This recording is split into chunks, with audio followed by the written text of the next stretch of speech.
Okay, you can. All right, thank you. Okay, so why am I here? That is because you might be thinking, like, why is this guy here? Because he's already in DevOps. So, what I am benefiting out of it?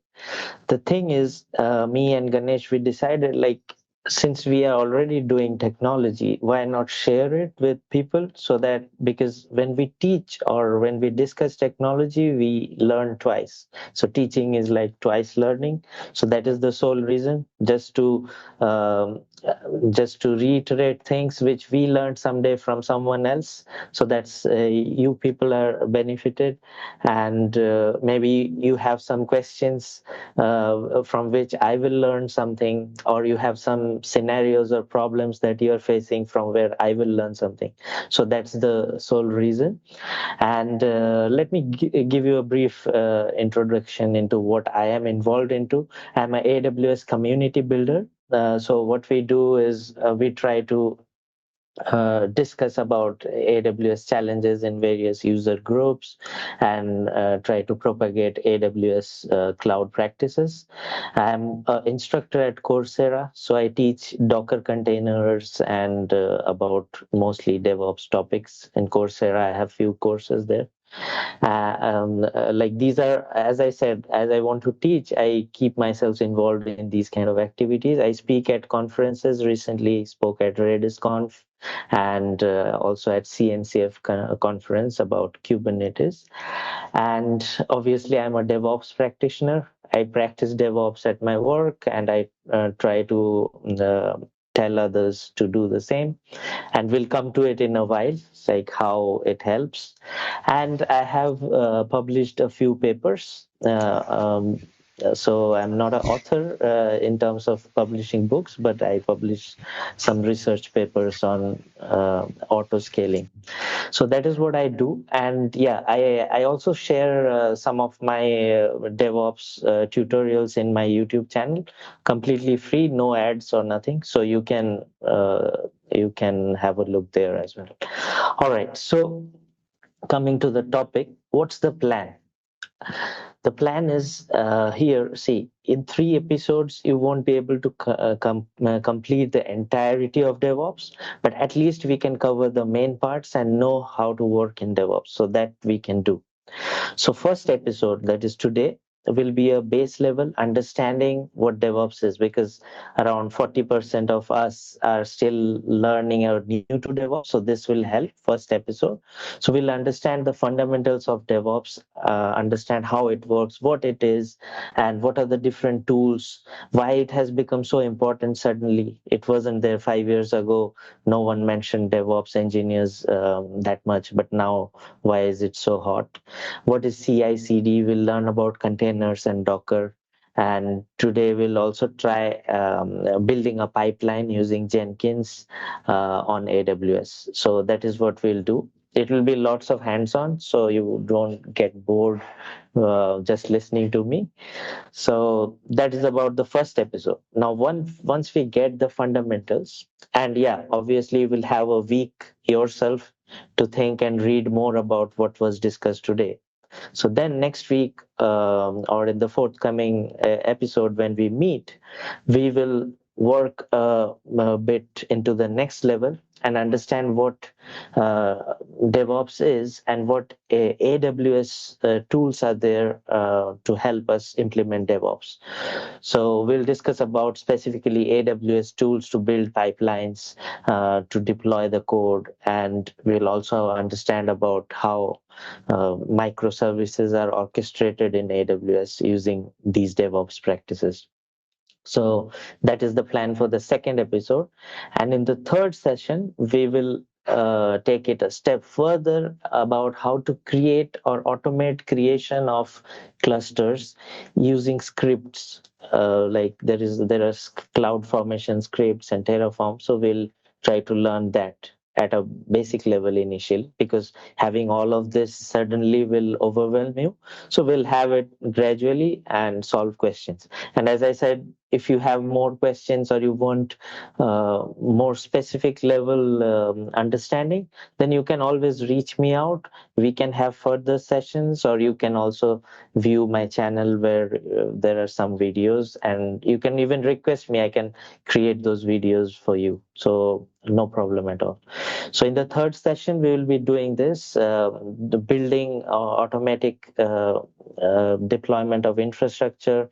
We'll understand how Ansible scripts work. We will have a quick demo on Kubernetes and how alerts are sent, how monitoring is done using the DevOps way. So that is the plan. So today is about the fundamentals, about CI/CD containers, and about Jenkins and what are DevOps pipelines. So lot to cover. Let's get started. Okay, so what is DevOps? It is different for different people. Like as you see in this cartoon, you can see like this is a story of an elephant and blind people who are touching the elephant at different places. They imagine the elephant to be someone touches the tail and thinks it's a snake, and someone would touch the tusk and think it's like a knife, and so on. So similarly, DevOps means different things to different people. Some think that DevOps is about automation, like it's about learning some code and write some scripts so that you automate everything. Some people say DevOps is about the mixture of dev and ops. So that guy who does DevOps should know development as well as he knows how to handle servers. So some people think like that.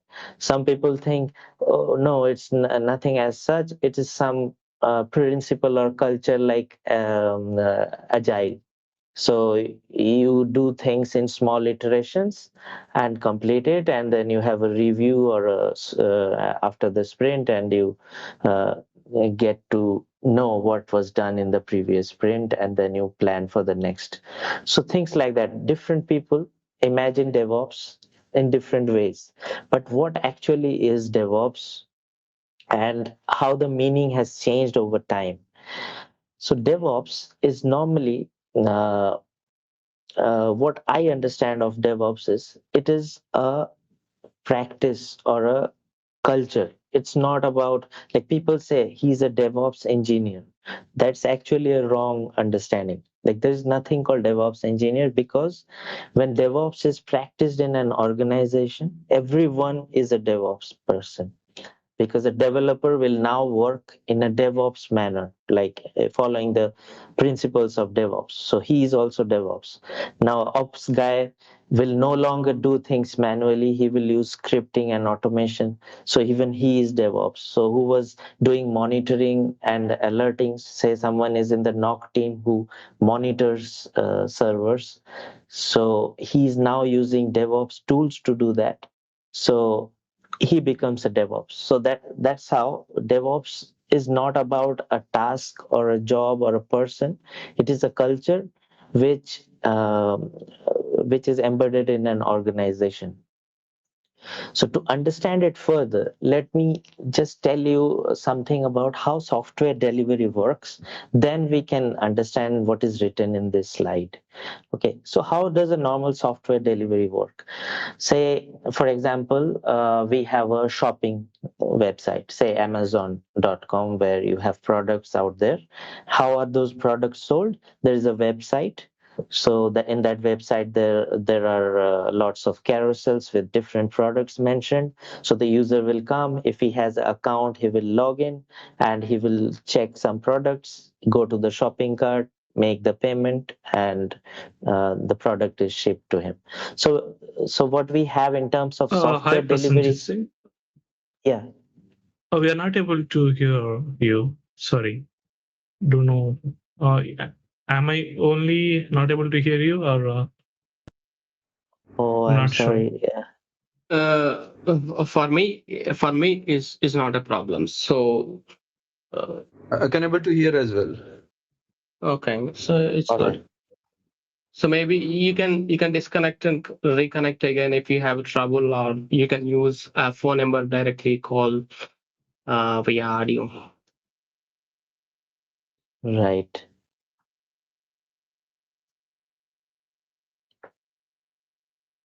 Okay, sure. Should I resume then?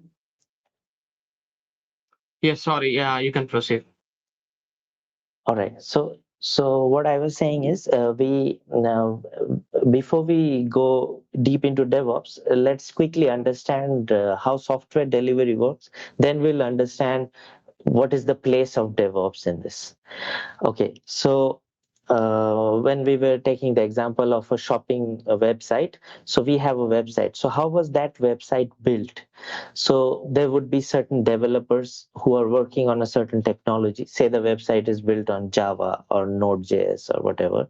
So there would be developers who are writing code and they commit that code in a repository. Okay, so I'm talking from a very base level. So those who already know the practices, just feel free to just get a revision of it. So we write the code, we put it on a repo, that is a Git or SVN. Nowadays we just use Git, most of us. So the code is put in a repo, and then the code, if it is Java, then it needs to be built into a binary or a jar file. So there is a build process and there are some tools to build it. And once you build that, you can package it into a container or somewhere and then you deploy it. So now this process is a series of steps which can be done by different people. Like the developer will write the code, there would be someone who takes care of the build processes, there may be someone else who deploys it, and someone who tests it, or someone who monitors it after the deployment. So all these steps are done separately. That is how the practice was earlier. And then what happens when we put DevOps into the picture? Then we try to automate all this. So DevOps is a full lifecycle investment. This means like you automate the entire series of steps. So it is a practice which allows you to automate it. It is not only the responsibility of one person, it is the responsibility of the entire team. So as I said, the developer, the ops guy, the monitoring guy, the tester, everyone is DevOps. There is no such one DevOps engineer.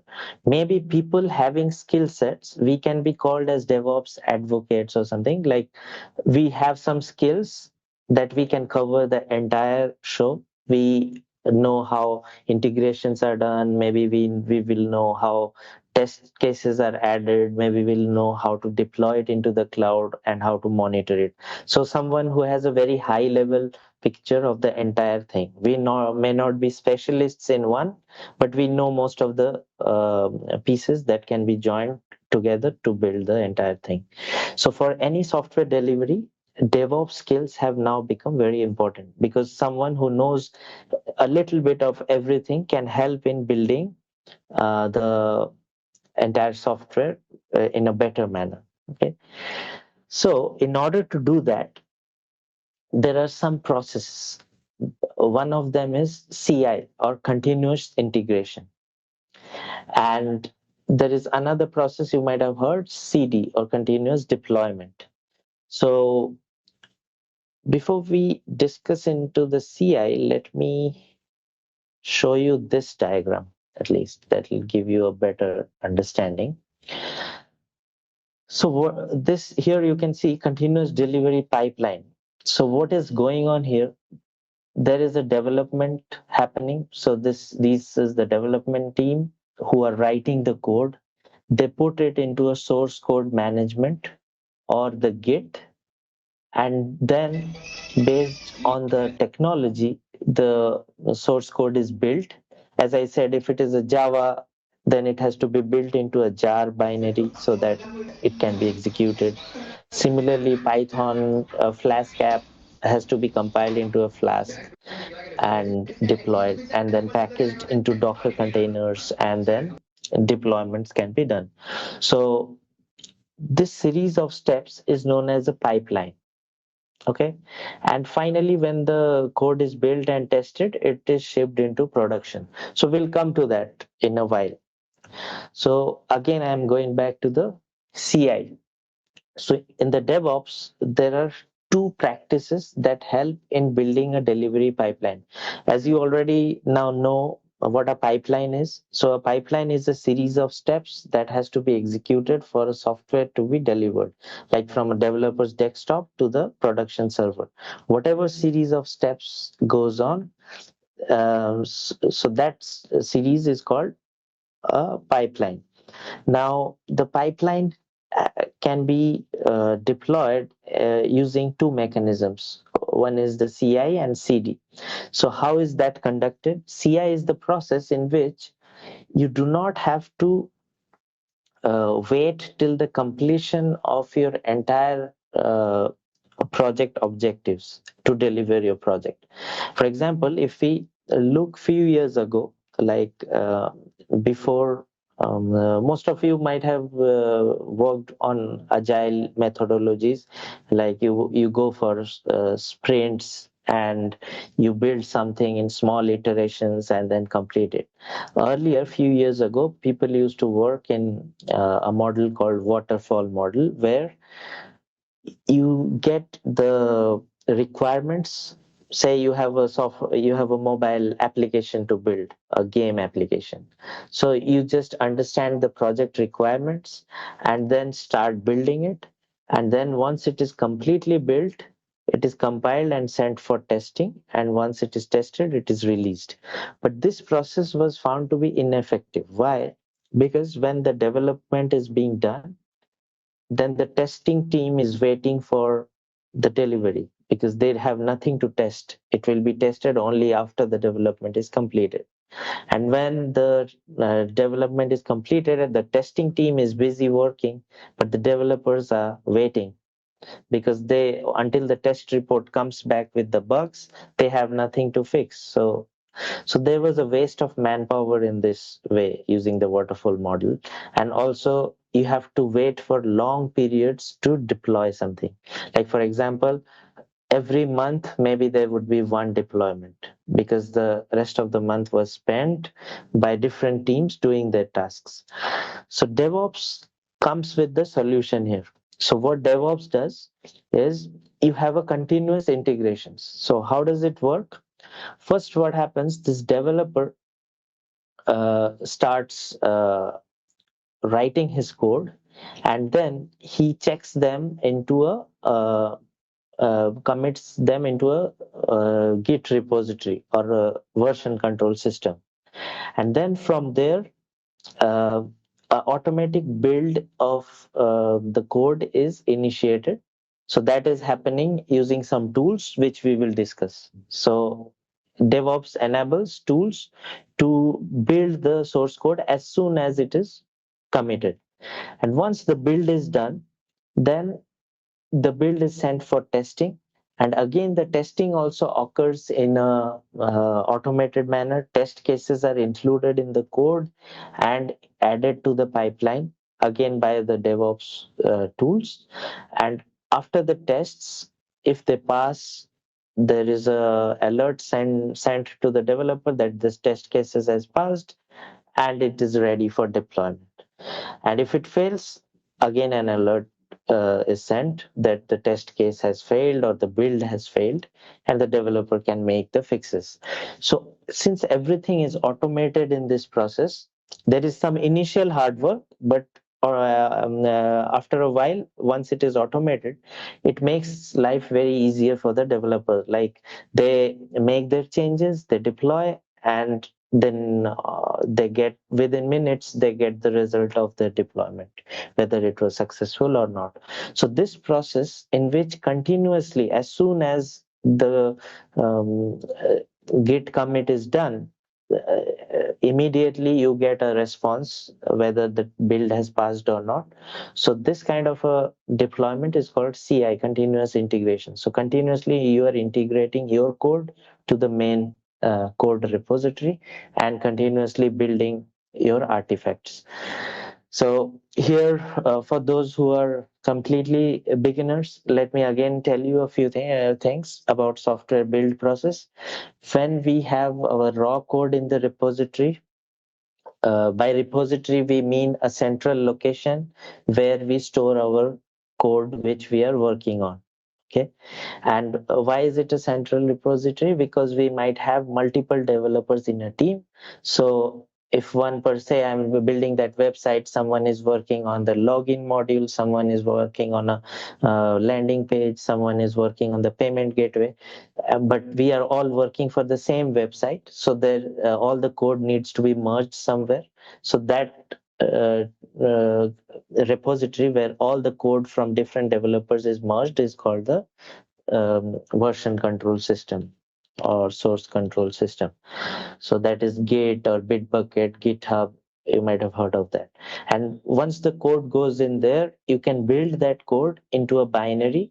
And once the build is complete, you can tag that build. Like, for example, version 1.0, alpha, beta, or whatever. So that build is then stored somewhere. That place is called a artifact, like artifact repository, and the build image that you make is called an artifact in the CI language. So artifact repositories, there are some examples, I'll talk about it. So now you just remember there is a version control system where all the code from different developers go, and then there is a build that happens to build one binary. By binary I mean, for example, when you're installing app in your Android mobile or in Apple, you might have seen the app is actually a file .apk or something extension. Or when you are installing a package in your Windows system, it is a .exe file. So that file, which is compiled after building your code, is called the artifact. So even artifacts are tagged and stored somewhere, so that if something goes wrong with the current version, you can always roll back to the previous version. Say I rolled a new feature, but something went wrong. So I can always go back to the previous version only if I have the previous version built and tagged and stored somewhere. So that process is what we are following in CI, where continuously these things are happening and done automatically. Now, how it is done, we'll come to it very quickly. So the next step after CI is the CD, where it is the continuous delivery. So it's the same pipeline actually, like till half of it. Okay, we have a question. Is the compiled output of the image called artifact? And what about the manifest? Okay, let me tell you. Once it is compiled, you call it artifact. So manifest is a, you can say, a index where you define like what are the various dependencies, and from where you can pull in those dependencies to build that entire artifact. Okay, so if you are building a jar artifact, so the manifest is a file like in a book. You have an index page where it is written, now this is the entire book, but in page number 1 you can get this, in page number 2 you get this chapter, and so on. So the manifest is, you can say, it will talk about various dependencies and where to locate them and so on. So if someone is um, building a Java file from Maven, so you will have a pom.xml file. So these kind of different manifests are obtained.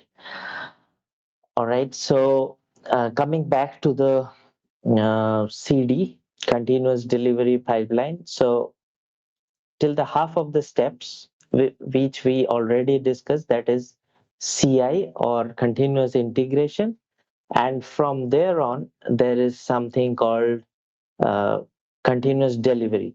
So once the artifact is ready, but in order to make it deployable, you need to have a server ready somewhere in a production or any other environment. So that environment has to be ready.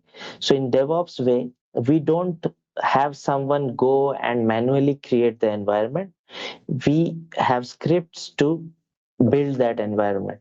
Okay, so if it is say a Java and you want to deploy it on a Tomcat server on Linux, so building that Linux server can be done automatically.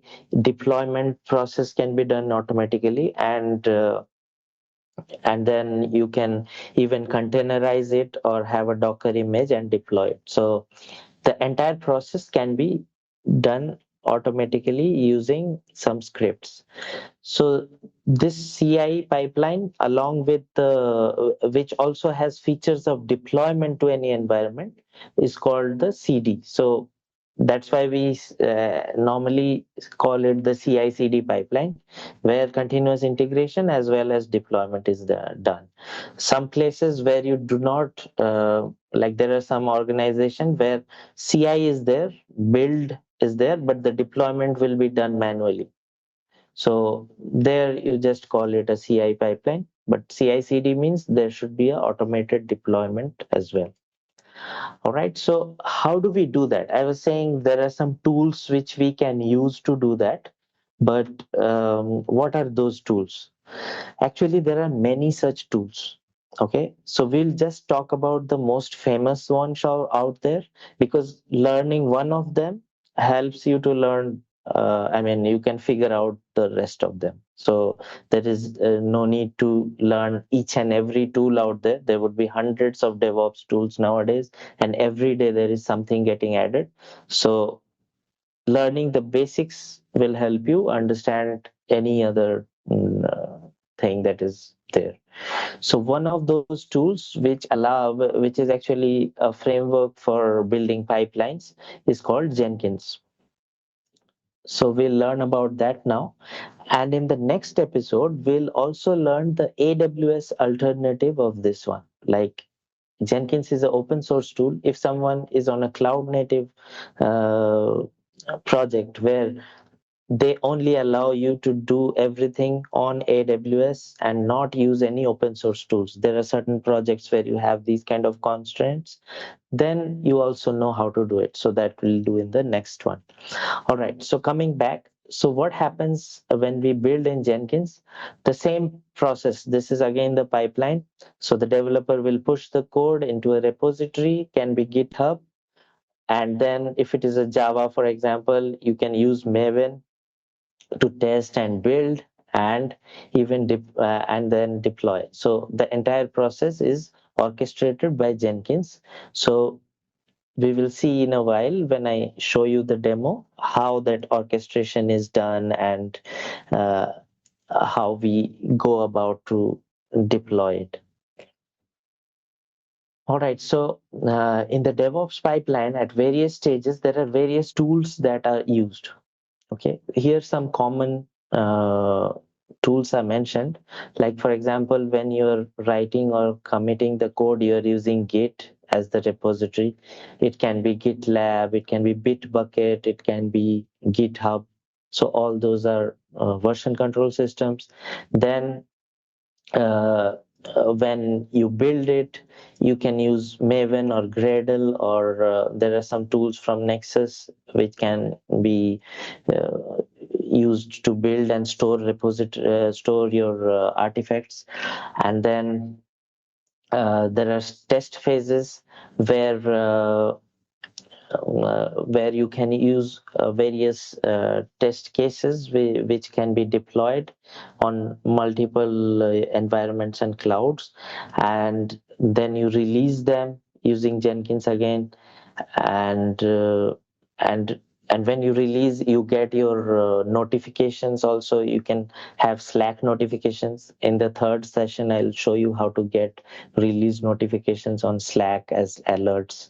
So whenever there is a new release, you can have a notification sent to the team that version 2.0 is released now, and these are the release notes, like what are the new features coming in. So that can come automatically from the pipeline also. So there are various tools to do this. Similarly, if for deploying, when the environment becomes a constraint, like say for example some developers say it is working on my laptop but not in the server, or say the server has CentOS some version and the laptop is on Mac, or someone is using Windows. So there can be discrepancies where certain thing works on a certain environment and not on the other. So to resolve that, you can also containerize it using Docker. So that is another tool from DevOps perspective for deployment. And then for automating certain things or configurations, you can use Ansible, most popular right now. There is also something called Chef and Puppet. Um, that was also there, but now a bit getting losing its popularity. Ansible is taking over nowadays. And there are orchestrators for containers like Kubernetes and ECS in AWS. And there are monitoring tools like Grafana, Prometheus, and log monitoring tools like Graylog. And there is another popular one not mentioned here, that is ELK Stack, Elasticsearch, Logstash, Kibana. So these are some tools you will hear more often, and you might be thinking now, how will I cover all these tools and know all of them? It will take a long time. So for that, you have to go through various articles, videos, and slowly learn. So don't get overwhelmed or take everything at a time. For now, it is enough to know one tool for each process. Like you want to build and deploy something, so you can just know one tool for everything. And slowly, once you are mastered these tools, and then you can take your time to have a look at other tools. For example, say for configuration management, I know Ansible well, but I do not know Chef that much. I have just seen some of the scripts and how they work. So that doesn't mean I cannot work in DevOps, because I can use any tool to get the same work done. And if given some time, I can also master this. So take that approach yourself. Like tools are just something which you can master in a few days. But the main practice and the reason why you are doing it, that should be your purpose, like how to learn that and understand that. Similarly, when we come to DevOps on AWS, we have to build that same pipeline which we saw some time ago that was built on Jenkins. So the same thing can be built on AWS using various tools like code deploy, code commit, and code pipeline. So AWS has some tools which you can use to build, deploy, and also have your repository. So this is something which we are going to cover in the second episode, only how to do that only on AWS, and not using any open source tools. So this is what is about DevOps on AWS. But now, before we go on and do a hands-on on the pipelines, I just want to give you a brief understanding on what containers are. Because before we understand Jenkins, okay, we have a question. Let me have a look. This is the basic replacement for Bitbucket, right? So when we are talking about AWS, code commit basically allows you to have a Bitbucket kind of a repository or a GitHub kind of a repository, so that you do not have to go outside of AWS, because maybe there is a sector where it is a banking application or something very critical, and they don't want to use any open source stuff there, and they have a contract with AWS or any cloud provider that we will remain inside your periphery of the cloud, and we will use only cloud native tools, so it is secure and completely internal. So there might be situations like this. So then we have to learn how the DevOps is done on AWS. And there are similar tools in other public clouds as well. Like as a DevOps practitioner, you have to keep your mind open. Like there are tools on Azure do the same things, only the names are different. Maybe some command lines differences are there. So you're right. This is just a replacement of the same things that Bitbucket does for code versioning. Similarly, for Jenkins, we have this code pipeline and code deploy modules, which do the same things that Jenkins does. But why we are doing the Jenkins today at the basic level? The reason is because we want to understand, without going anywhere and just doing open source, how can we practice DevOps? Because that would be the first step for anyone working in. And then once you see some pipelines, understand how they work, then you can move on to practice that on a cloud. Okay, coming back to containers. So before we go on to pipelines, I just wanted to have one slide and talk about the containers a little bit, because nowadays Docker and containers is very useful to practice DevOps.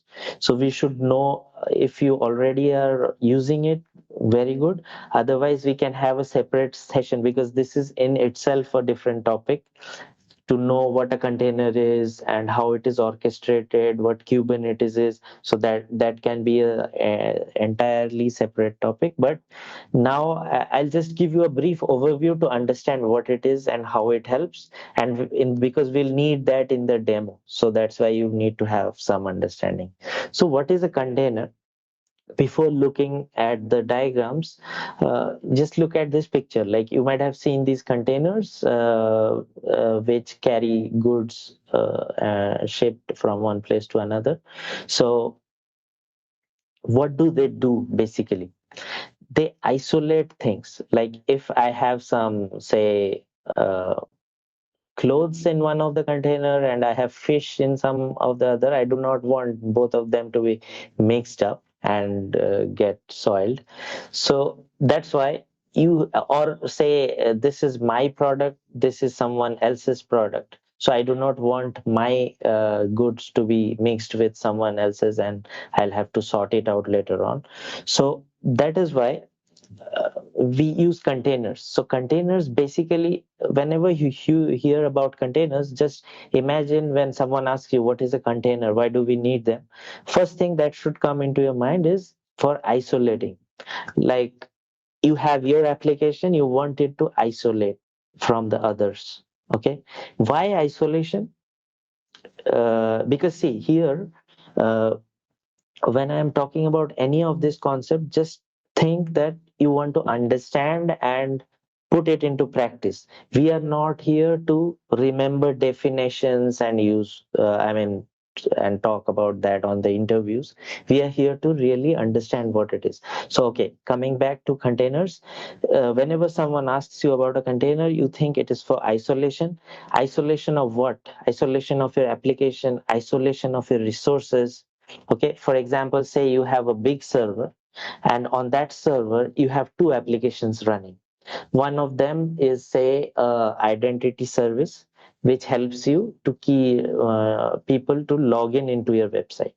Say there is another application running which displays your, say, the front page or the landing page of your website. So there are two components in your website. One is the landing page. When the person writes your website name, he lands into that page. And then if he clicks on the login, the request goes to your login or the identity page. So now these two are there in one server. Say you do not have containers, they are both on the one server. Now, due to some memory leak or some bad code issue on the identity, whenever many people are logging in at the same time, the identity is eating up all the memory of the server. So your landing page becomes slow. So the new customer who hasn't even logged in, the page doesn't open for him. It's just loading forever. So will he have a good experience there? But you already have a big server. You would want the landing page to continue as it is, because the landing page doesn't have any bugs. It is good. but due to the other failure, you are facing the problem on the landing page. So in these kind of scenarios, containers help to isolate. So that is one of the main reasons containers were formed, to isolate resources. But now they have become very important because they provide many other advantages. One of them is, apart from isolation, they are providing you a platform to host your applications very quickly, because containers can spin up within seconds. So very quickly you can spin up a container. Just imagine if you had to set up an environment on a server manually, how much time it will take. Like, you have to build a server, install the operating system, and then install the packages required, and so on. So that takes time.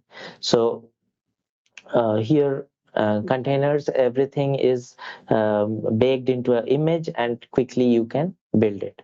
Now you would be thinking, what is the difference between then containers and virtual machines? We already have EC2 instances, so how is it different, and how can we differentiate between them? So here, let me tell you, like in a virtual machine, you have to install a guest operating system on the hypervisor. Like, when you have to have a virtual machine, say you have a virtual box installed in your system, and then inside the virtual box you install Ubuntu or some operating system, and then inside that you install your applications. Or say you install VMware, that is the hypervisor, and then you install some operating system, and over that you install your packages and application.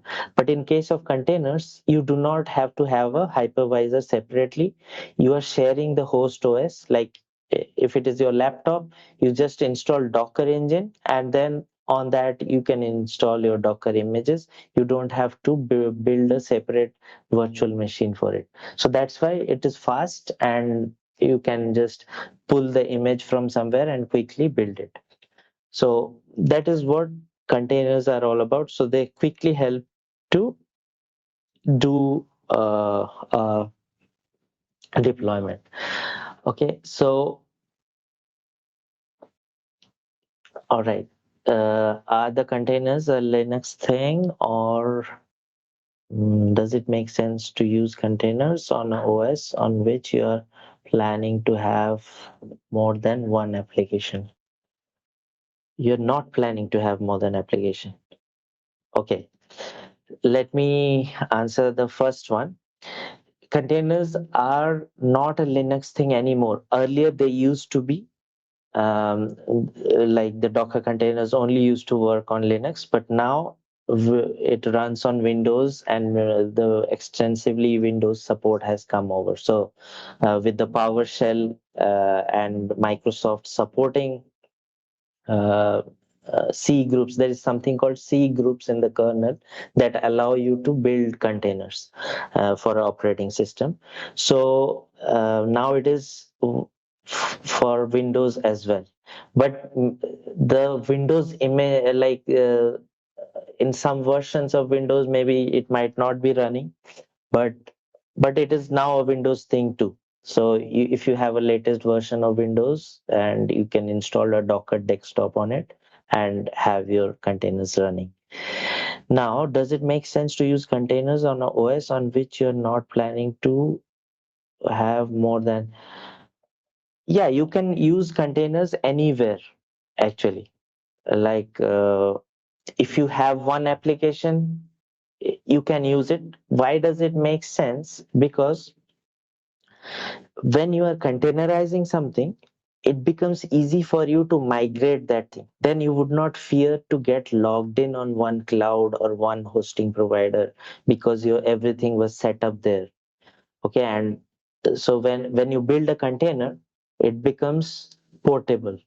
So tomorrow, if I ask you to move your application to some other server, you would not hesitate. You would just take the container image and deploy it on a new server. It will take a few seconds to do that. I'm saying seconds. And if you are doing it on a standalone server, and so here resource is not the problem, but containerizing helps in portability, so that is the problem that gets solved. So that's why containers are more useful. Also, there is another reason of using containers, that is it provides scalability. uh, by scalability I mean, say you have a huge traffic, suddenly there is a Christmas sale or something going on and you get huge traffic, and if you are on a physical server, then you would be building more servers and adding it under the load balancer. So building that new server will require you to create an image AMI of your existing VMs and create more servers. So that will take some time. At least it will take hours to do that. Like taking an image, taking 15-20 minutes, adding new servers, attaching to the load balancers, and then get serving your traffic. But when it is containers and when you're using some orchestrator with the container like Kubernetes or ECS, then what you can do immediately, you can scale up to hundreds of container instances. So there are advantages. So it makes sense to do that. Like you can have containers all the time for modern applications. And for existing, there are certain old applications, like you might visit some customers who have some applications which are old and do not and cannot be even moved into a container. There are certain situations where that happens. You cannot even containerize them. So in those cases, you have to keep using VMs, but wherever you can, you should prefer using containers. All right.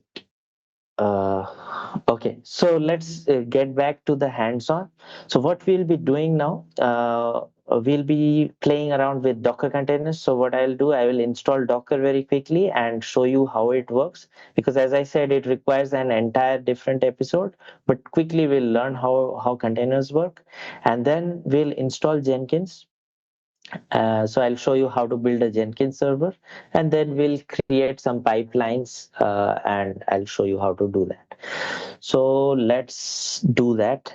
It should take around 15-20 minutes. So this is the AWS account. So I'm just going to launch an instance. So I'm selecting this Amazon Linux.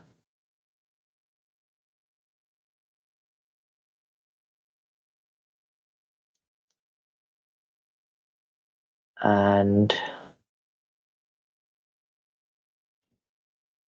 I'm selecting the free tier. So you can do that as well when you want to do that. And let me just check if there is something which we need to change here. Not needed.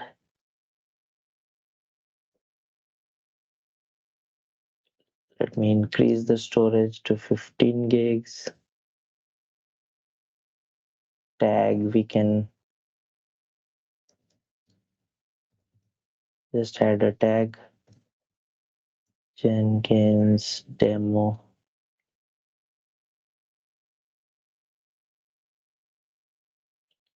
Security group, I had already created a security group which has some ports open, like 80, where we will deploy our demo application. 8080, this port is where Jenkins will run, and these are some monitoring application ports, and 22 is the SSH port. So I have opened those ports. So review and launch. I think we are all good. Let's launch this VM. There is a key pair which you have to add when you're doing it for the first time, and launch it. So once the instance will be up, we can then SSH into it, and then we can try building our pipeline.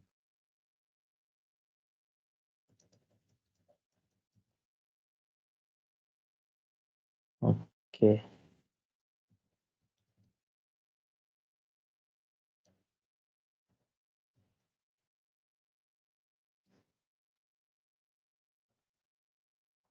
So it is running.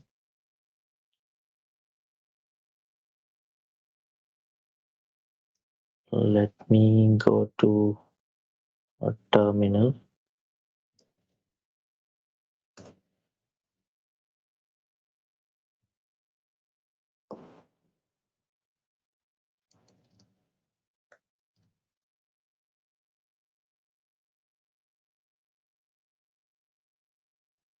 I'm coming to the questions in a while.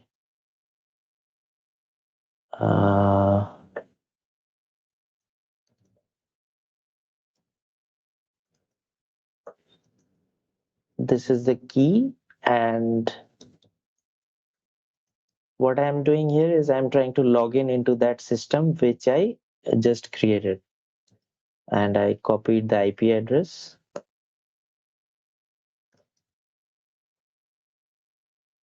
So here we are inside the system. Now we will log in as root so that we have the administrative privileges. So what I'm going to show you now is we'll try to install Docker, and I'll show you some Docker basics, and then we'll install Jenkins.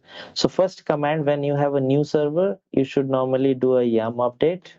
If there is something to get updated, it will update. If there's nothing, then it's fine. Then I'll install Docker.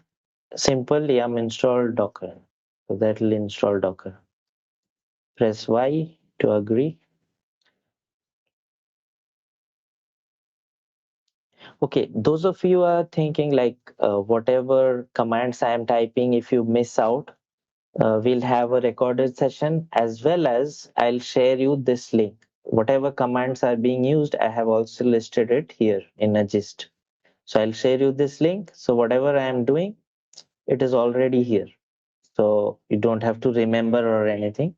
You can always refer this and uh, use to copy paste, because no one can remember URLs and all. So you can know the steps, but the main thing is understanding what is being done. So you just focus on what is being done. So first command was installing Docker.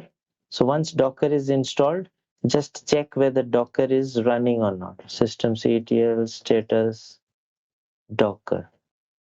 So it's not running, it says dead. So let's start it.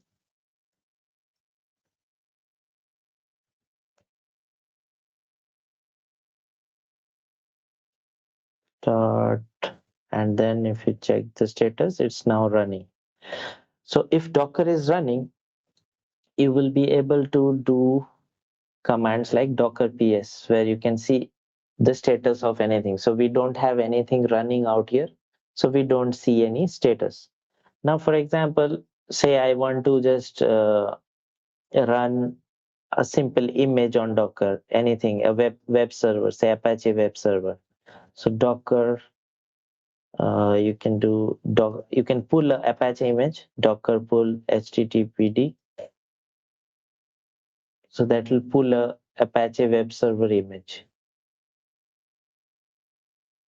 And if you want to run a Docker image, so that is how easy it is. Once you have that image, you can pull it, and then you can just run it, Docker run. This will run it as a daemon or keep it in the background.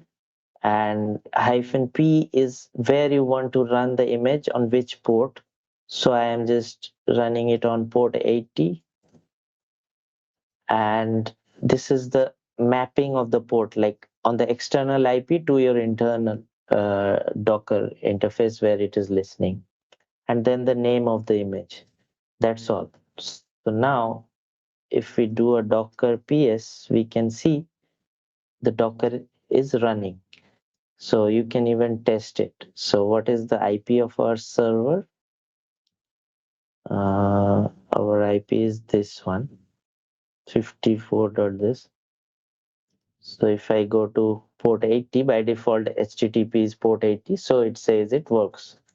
So if you want to kill a Docker image or stop it, so you can just docker rm, that will remove the completely the Docker container that is running.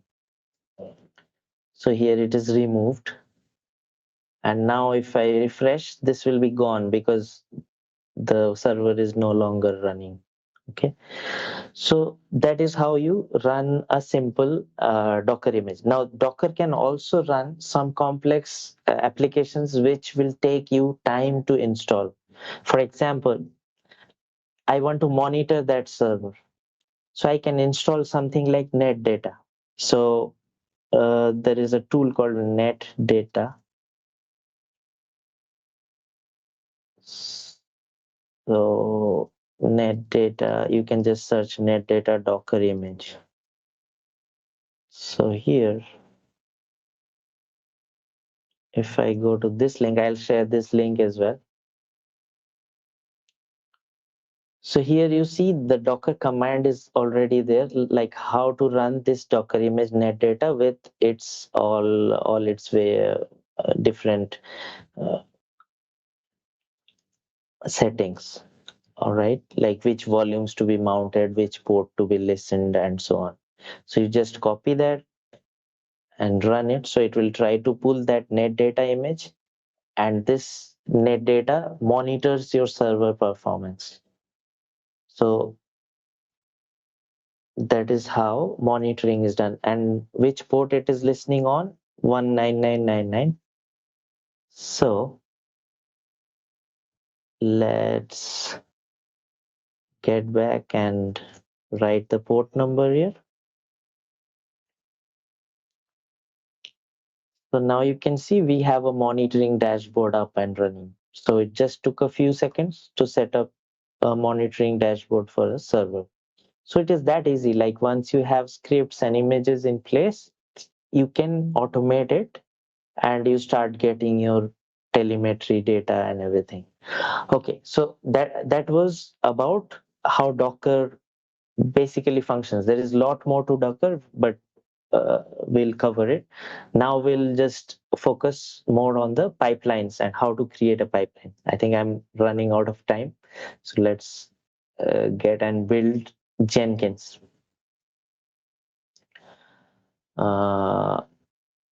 Okay, so in order to run Jenkins, you have to install Java first, and then Jenkins would be installed. And then you have to also add Jenkins user to the Docker group to be able to deploy stuff. Okay, so how it is done? As I said, I'll share you this link where we have the commands to do that. So first, there are some questions. Let's cover that. Shifting application is nothing but while you're trying to deploy the application, you will create a Docker file. Yeah, again, here the Docker file is again um, like the manifest, as I said, where it is defined how to create the image. So if you have an image, that is okay, but Docker if you have some custom settings or changes, then you should have a Docker file in your repository, and then you have these commands to build that file. So Docker file can be built into an image and the image can be deployed. So that is it.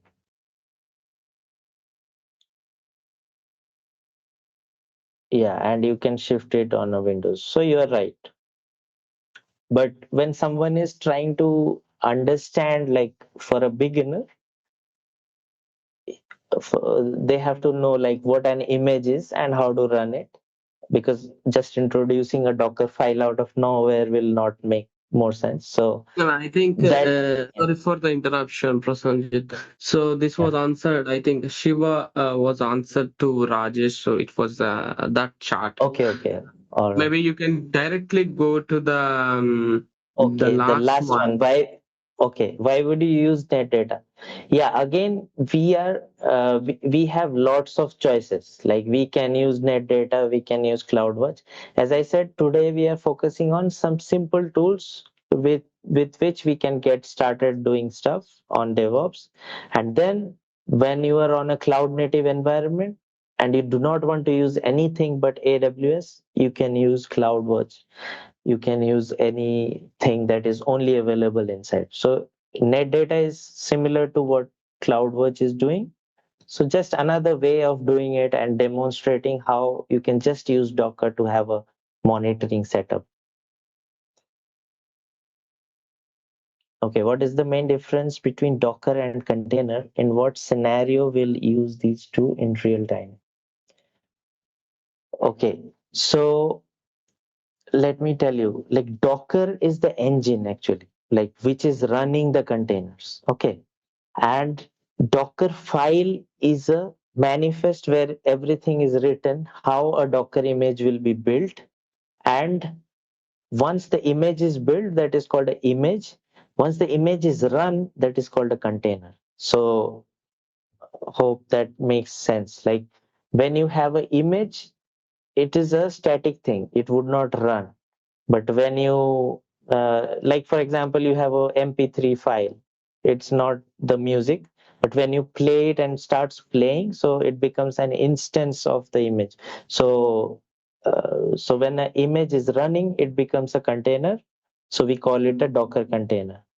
And when the image is not running, it's just static. It doesn't have any interaction. It's just a file and stays there. So that is the difference. So image is something which is not running but has everything that is required to run a container. So that is it. All right, Rajesh. So let's go back. So we'll stop at installing Jenkins and then we'll move on to more questions today. And then I think pipelines will cover in the episode 2. So before installing Jenkins, you need to have Java installation done. So that is something we'll have to do here. Just yum install Java. Normally 1.8 version is stable with the Jenkins. So you use these commands which I shared. So that will install Java, and then you have to add a Jenkins repository.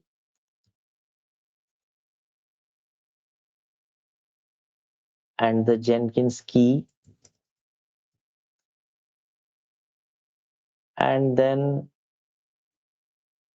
you can install Jenkins. Actually, this step should be after these 2 steps. I'll fix it.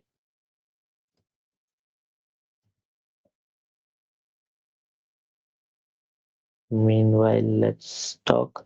Do we have any security scanning? Yes, we have in AWS, and we will cover it also in the, I think in the episode 2 where we discuss the AWS tools, we will have this these steps. Like we will have some test cases, Docker scanning, and everything.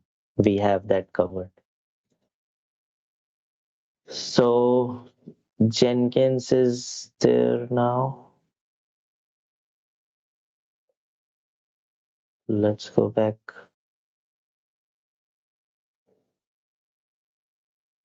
Next, what we are going to do is to enable Jenkins, and let's start the Jenkins.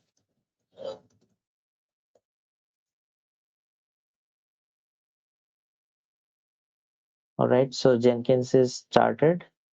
Now we can see the Jenkins dashboard. So how we can see, I'm just taking the IP address of our server, and Jenkins works on 8080 port. So we'll be able to see this starting up. So in a while, when Jenkins is up, we will be ready to install certain packages on Jenkins before it is finally ready for the deployment. So we'll stop there because I don't think we'll be able to have time. But in the next session, we'll take it from here, like how to build pipelines. Because I don't want to make it very fast and have people not understand half of the things. Let's take some time. If required, we can have 4 episodes because we are all here. If we are interested, why not? All right. So here, you have the Jenkins. When you log in for the first time, you will see this. You do not know the administrator password because it is randomly created. So just copy this path from this page, go back to your server, write a cat command, and you will get a code out of that file. Paste that code. So that will be unique for everyone. So the first time login is done through that code, and then you install some plugins. So in Jenkins, there are some suggested plugins. you should just click there and have those plugins installed. So it will start installing plugins. Now what do these plugins do?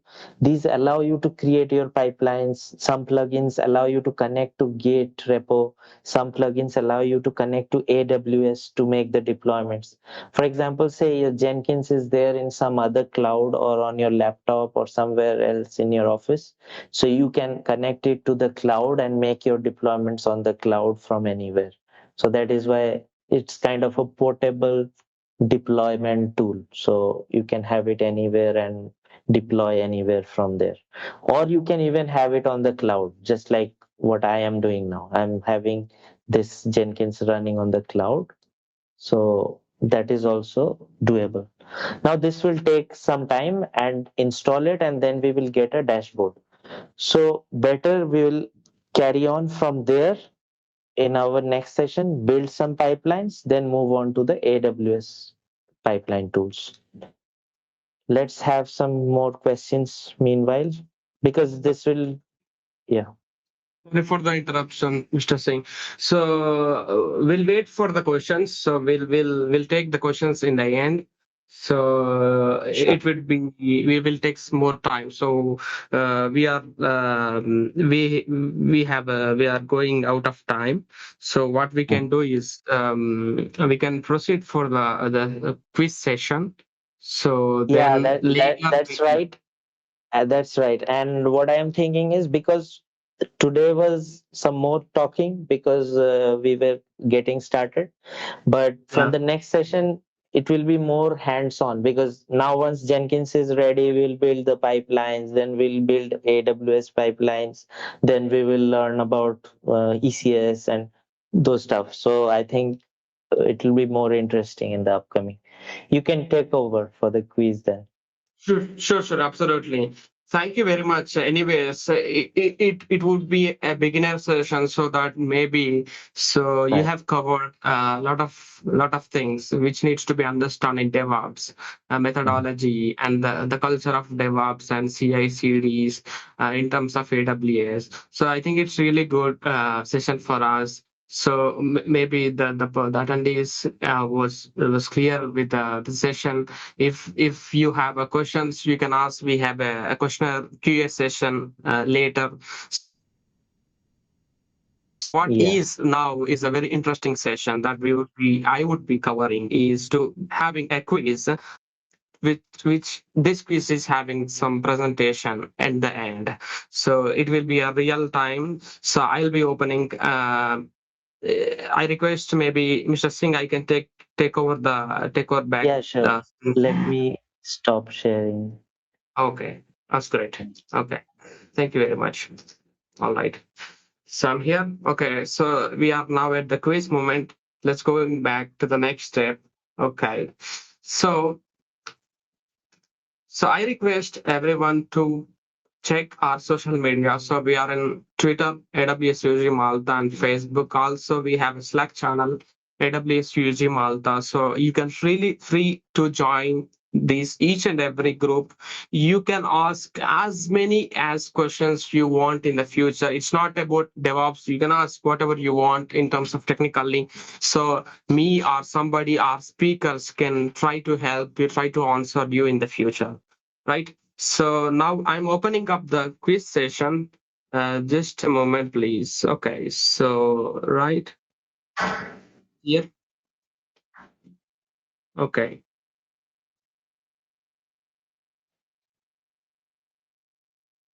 Okay, so I request everyone to join the quiz.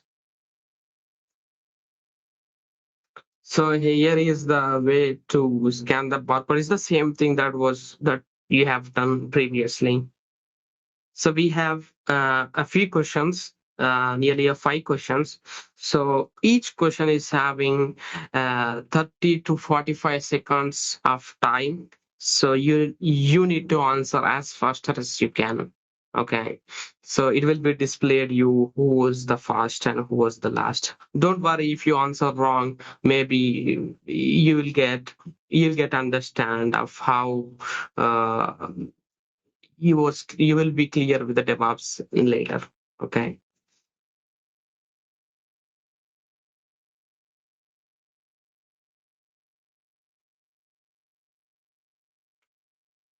I request all participants join as fast as you can, please.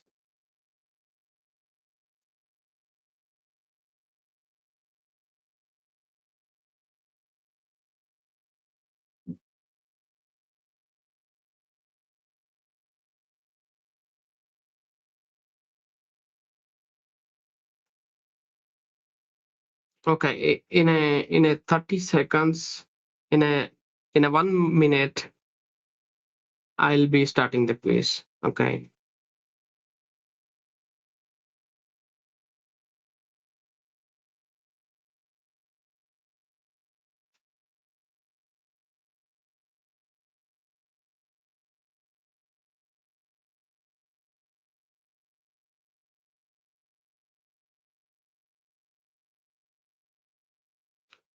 Okay, I'm starting now.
Okay, so I think we are done. So in the leaderboard, congratulations, Mr. Shiva, and you won the prize.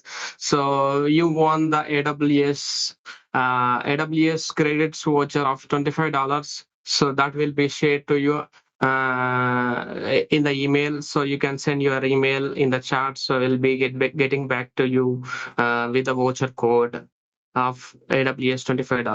Thank you very much, everyone. It's nice everyone to sending you the answers. And the second one, Miss Greg also answered out of 5 out of 5. Also, I can send you another $20 of AWS credit voucher. So you can share your email ID, Mr. Shiva and Greg. Please share your email IDs in the chat. I'll be getting back to you. Okay, thank you very much.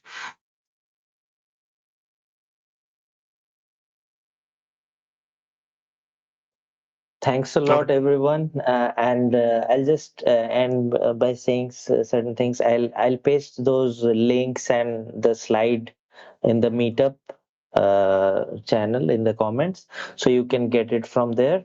And in the next session, Ganesh will let you know like when he's scheduling it, and we will continue from where we left off. Like we were here, where we installed Jenkins plugins. So we will create the user, create pipelines, and then move on to the next objectives.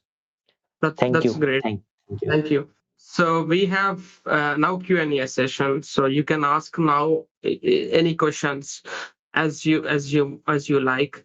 So it's up to you that any If you questions. have any more questions, you can ask. And from the next time also, let's do it this way. Like we can have the questions in the end, because Right. sometimes maybe I'm getting Exactly. diverted out of it. Yeah. Exactly. Yeah.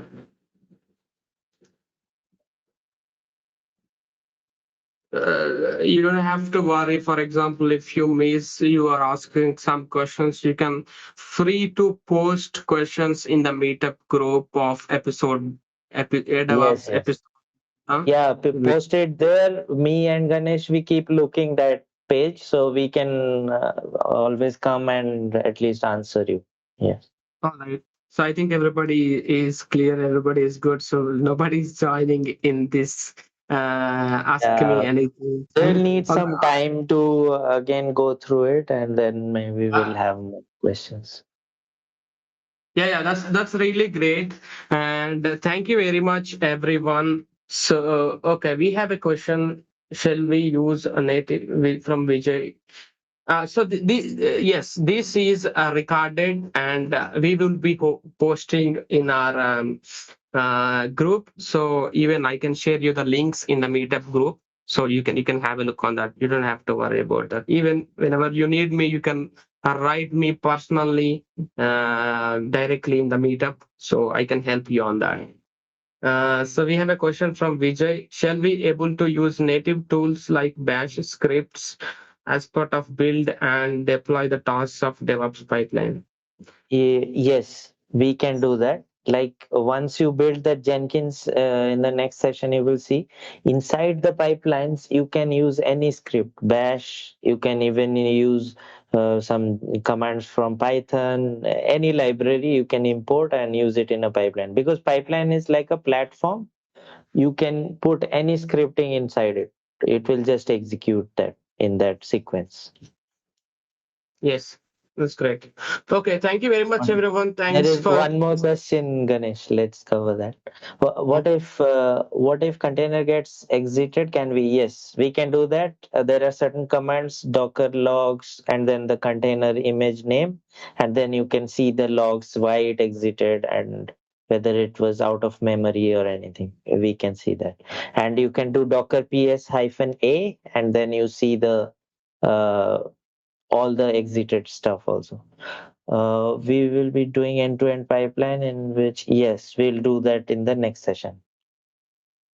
We'll do that.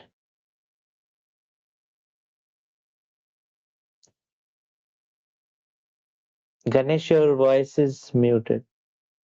I think your voice Sorry. is... Okay, yeah. So we will be doing these great things in the next sessions, and doing some automation things further.